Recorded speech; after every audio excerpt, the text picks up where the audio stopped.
नमस्कार दोस्तों, मैं आपकी दोस्त एक बार फिर आपके लिए एक नई कहानी लेकर आई हूँ। अंत तक ज़रूर बने रहिएगा। यह कहानी तब की है जब भगवान श्री राम ने लंका विजय अभियान शुरू किया था। समुद्र को पार करने के लिए समुद्र पर पत्थरों के पुल बनाना शुरू किया था। पत्थर पर पत्थर लगाए जा रहे थे कि श्री राम ने देखा एक गिलहरी पानी में जाती है और फिर मिट्टी के पास आती है और फिर पत्थरों के बीच चली जाती है। श्री राम जी ने सोचा, आखिर गिलहरी यह कर क्या रही है।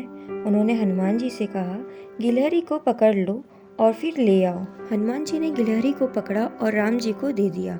राम जी ने गिलहरी से पूछा, तुम बार बार क्या कर रही हो, मैं समझ नहीं सका। तुम पानी में जाती हो और फिर आकर मिट्टी में लोटपोट होती हो। गिलहरी ने कहा, भगवान, मैंने सोचा सीता माता की रक्षा के लिए, उनके सम्मान और गौरव की रक्षा के लिए आप लंका पर चढ़ाई करने जा रहे हैं। वानरों की सेना आपके साथ युद्ध में शामिल हो रही है, इसलिए मैंने सोची कि मैं भी भागीदार बनूंगी। मेरे पास कुछ और मदद करने तो नहीं था, क्योंकि इन पत्थरों को उठाने की शक्ति मेरे में नहीं है।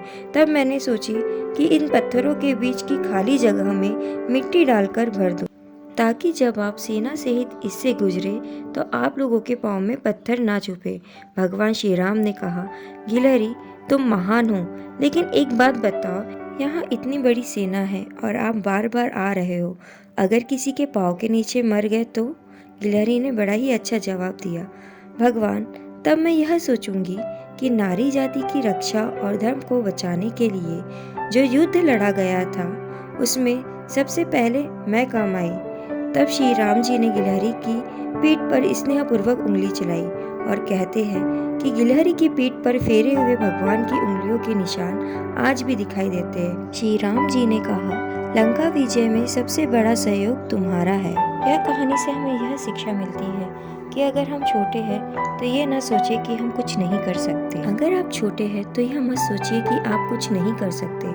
आप जितना कर सकते हैं उतना करें। जो लोगों के वक्त और बेवक्त में काम आता है, उसका वक्त कभी बेवक्त नहीं आता। जो दूसरों के लिए आहुति देता है, ईश्वर के घर में उसके लिए आहुतियाँ समर्पित होती है।